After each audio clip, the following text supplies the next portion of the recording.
Welcome back to Bihar school classes. So eigen value problems chapter में हमारा जो next topic है वो है house holders method. House holder method करने से पहले हम कौन कौन सा मेथड ऑलरेडी कवर कर चुके हैं। नंबर वन जैकोबी मेथड है। Jacobi method. सो इस मेथड से भर भर के क्वेश्चन आते हैं पेपर्स में। Jacobi method. नंबर टू अपने पास है गिवंस मेथड था। गिवंस मेथड है। इसकी हेल्प से हम ट्राई डायगोनल फॉर्म में कन्वर्ट करते हैं क्वेश्चन को। फिर अपने पास है हाउस होल्डर मेथड है। कौन सा मेथड है? House holder method.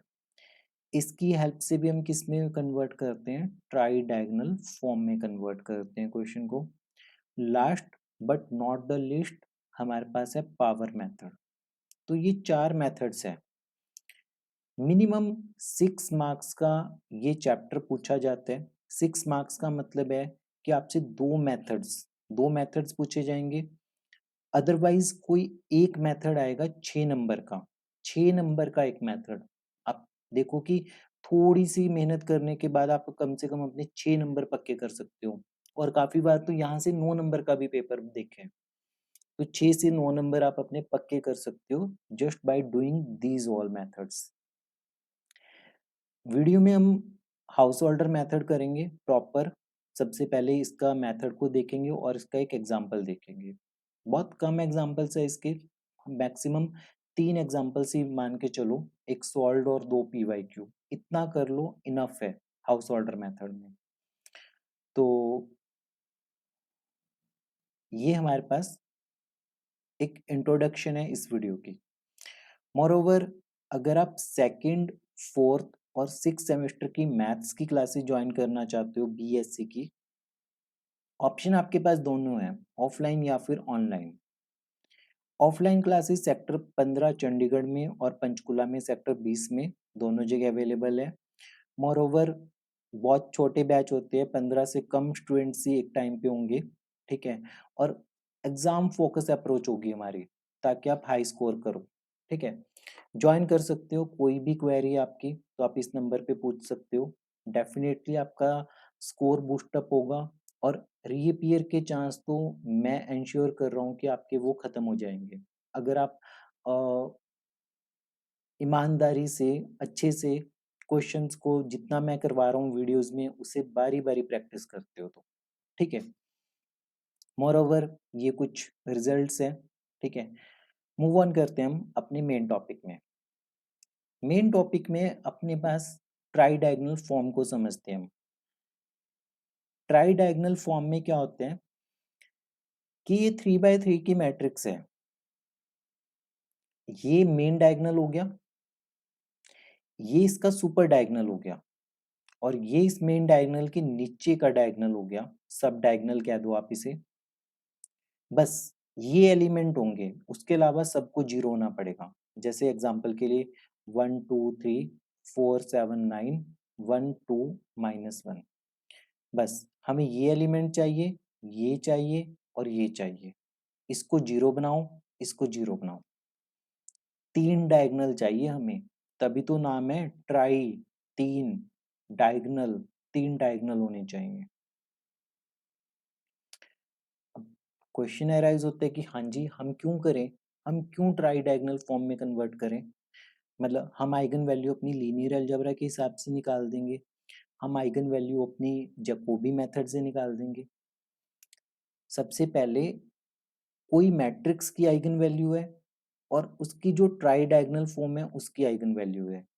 दोनों की आइगन वैल्यू सेम होती है। मैट्रिक्स की आइगन वैल्यू निकालने में कैलकुलेशन कॉम्प्लेक्स हो जाती है। ट्राई डायगोनल फॉर्म की आइगन वैल्यू निकालने में कैलकुलेशन थोड़ी आसान बन जाती है।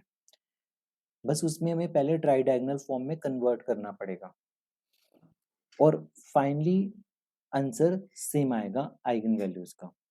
मोर ओवर सिलेबस में मेंशन है, पेपर्स में पूछी हुई है, तो हमें करना ही पड़ेगा। तो कोई ऑल्टरनेटिव तो है नहीं, और ये तो मेथड है सिर्फ। ठीक है। हाउस होल्डर मेथड में चीजें थोड़ी ज्यादा याद रखनी पड़ती है जैकोबी और उसके कंपेरेटिवली, गिवंस मेथड के कंपेरेटिवली। अब हाउस ऑर्डर मेथड देखते हैं हम। सबसे पहले आप ध्यान से समझना, ये एक मैट्रिक्स गिवन होगी ए, गिवन है ये। सबसे फर्स्ट स्टेप होगा, ये हम एस निकाल लेंगे। हम ये पूरा क्वेश्चन इसके पैरेलल करेंगे, मेथड के पैरेलल। तो एस निकाल लेंगे। एस क्या होगा, इन दो एलिमेंट्स की हेल्प से हमारा एस निकल जाएगा। V2 स्क्वेयर का फॉर्मूला होगा 1/2 1 प्लस A12/S। अभी जो S निकालना है इसका यूज तो करेंगे ना। फिर V3 का फॉर्मूला होगा 1/2 A13 अपॉन V2S के इक्वल। अभी एक्सप्रेशंस है जस्ट, और ये आपको याद रखनी है, ठीक है। बारी बारी बिना देख के ट्राई करो, एक दो बार देख के लिख लो, उसके बाद बिना देख के ट्राई करो। V वेक्टर होगा, V हमारे पास वेक्टर है, 0 V2 V3 ये वेक्टर है हमारे पास। इस V की हेल्प से हम P मैट्रिक्स निकाल लेंगे, I माइनस 2V डैश, और फिर हम निकालेंगे पाप, PAP। पाप निकालने के बाद जो मैट्रिक्स आएगी हमारे पास, वो एक ट्राई डायगोनल फॉर्म की मैट्रिक्स होने वाली है। कौन सी मैट्रिक्स होने वाली है, ट्राई डायगोनल फॉर्म की मैट्रिक्स होने वाली है। क्वेश्चन से ही समझते हैं हम। एस की वैल्यू सबसे पहले हमने निकाल ली, 16 प्लस 9 25, तो ये बनेगा 5 के इक्वल। फिर अपने पास V2 का स्क्वायर है, V2 का स्क्वायर कितना बनेगा, 1/2 1 प्लस A12 की वैल्यू कितनी है 4, S की वैल्यू कितनी है 5। तो थोड़ा सॉल्व कर लेते हैं हम इसे। इसकी वैल्यू जो बनेगी वो बनेगी 9/10 के इक्वल, 9/10 के इक्वल। V2 स्क्वायर अपने पास 9/10 आ गया।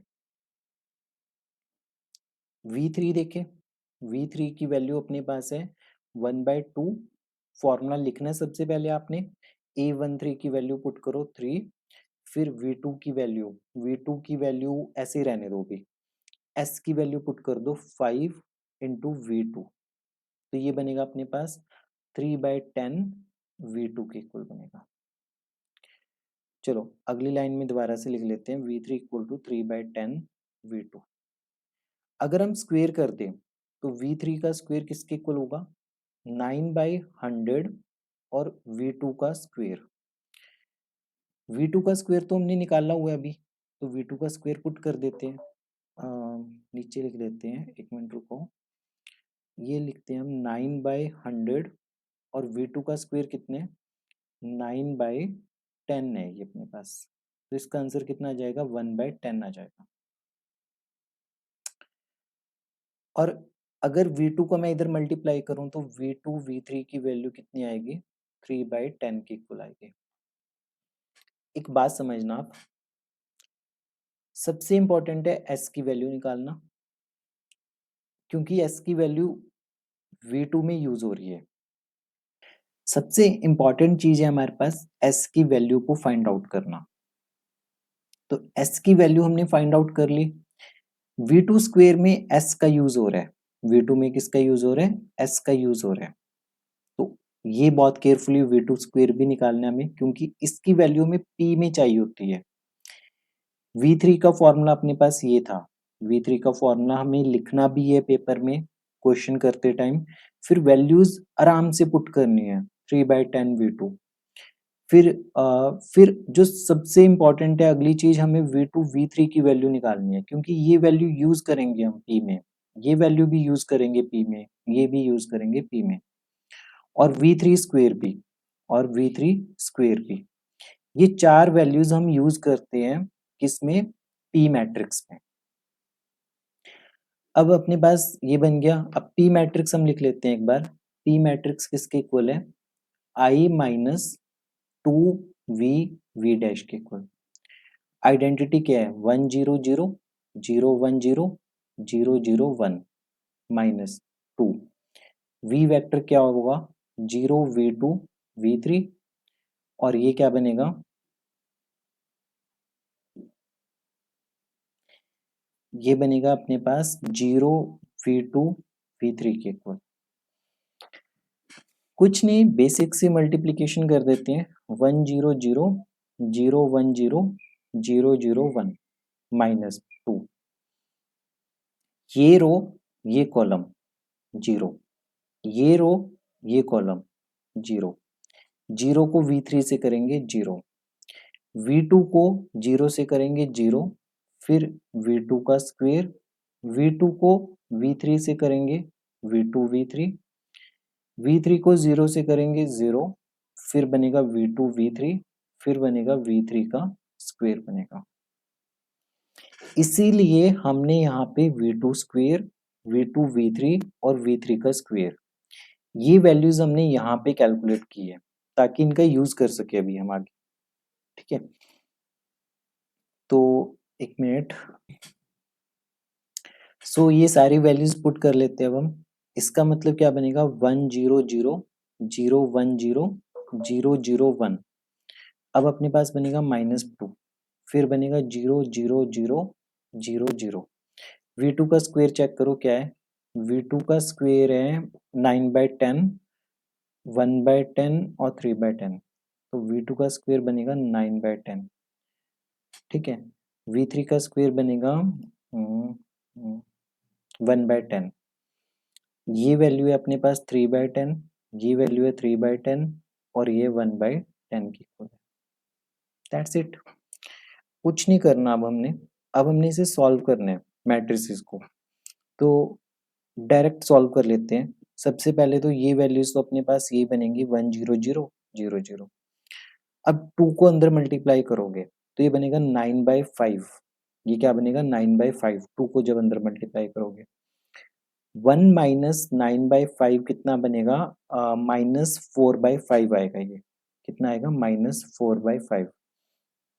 फिर -6/10 है आपके पास, -6/10 का मतलब -3/5, तो ये बनेगा -3/5 बनेगा।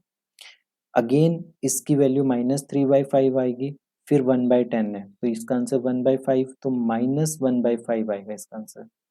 ये अपने पास P मैट्रिक्स है, ये अपने पास क्या होगी, P मैट्रिक्स होगी। फाइनली हमें पाप निकालना है, पाप कितना पाप हो चुका है धरती पे, 1 0 0 0 0। ये जो मैट्रिक्स हमने लिखी है एज इट इज लिख दो, ये सारी मैट्रिक्स।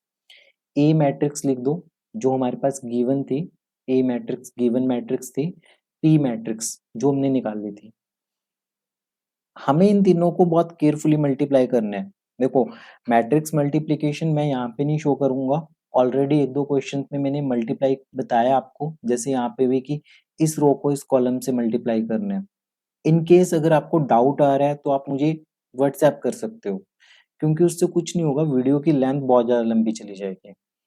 फिर जो अपने पास आएगा आंसर 1 -5 0 -5 0, अपने पास यहाँ पे 7/25 -14/25 -14/25 -11/25।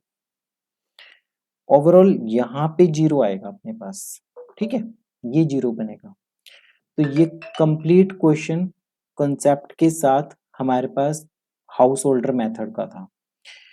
2-3 क्वेश्चन और डिस्कस करेंगे हम हाउस होल्डर मेथड के, ताकि अच्छे से कमांड बन जाए आपकी। बस एक चीज इंश्योर करना कि जो लास्ट होगा ना, लास्ट A13 की वैल्यू, A31 की वैल्यू, वो 0 होनी चाहिए पक्का। ठीक है, चाहे बाकी वैल्यूज में हल्की फुल्की गलती हो भी जाए, होनी तो वो भी नहीं चाहिए, पर अगर हो भी जाए तब भी आपका ये दोनों तो 0 ही बनने चाहिए। मिलते हैं अपनी अगली वीडियो में हाउस होल्डर मेथड के नेक्स्ट क्वेश्चन के साथ। टिल देन पढ़ते रहिए, प्रैक्टिस करते रहिए अभ्यास स्कूल क्लासेस के साथ।